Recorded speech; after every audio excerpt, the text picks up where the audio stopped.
Сәлем дуслар, bu топ 5 тапшыруы мен Зилә һәм без башлыйбыз. Мен бүген сезне Казан һәм Татарстан белән бәйле риваятлар белән таныштырачакмын. Киттек.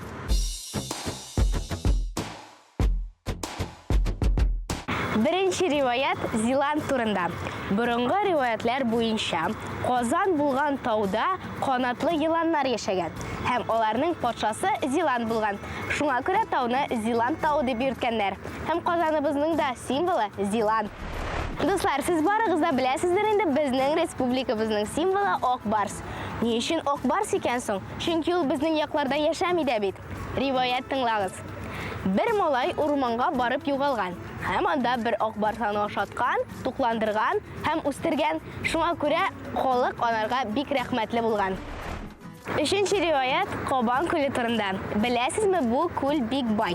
Чөнки Явыз Иван Казанны яулап алгач, хан һәм шәһәрчеләр барлык байлыкны Кабанга ташлар. Һәм беләсезме, әле дә бу алтыннарны тапмаганнар.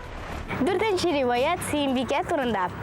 Сөембикә бик матур була һәм Явыз Иван аңа гашыйк була һәм аны патшабикә итмәкче була. Ләкин Сөембикәгә бу ошамый.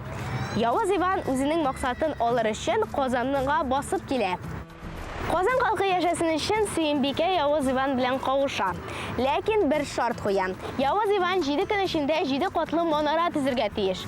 Шарт үтәлә. Сөембикә манараның иң өске катына менеп сикерә һәм үзенең калкына тугры кала. Һәм 5нче риваят ни өчен Казан нәкъ менә Казан дип атала икән. Менә яңа шәһәр тула. Шәһәрлеләр шәһәрне ничек атарга белмиләр һәм сихерче янына баралар.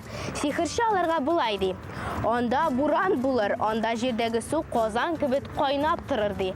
Һәм шәһәрлеләр Казанга Казан дип исем бирәләр. Бүген мин сезне 5 риваят белән таныштырдым, ләкин алар күпкә күбрәк, чөнки Казан тарихка бик бай. Бәйрәм белән сау булыгыз.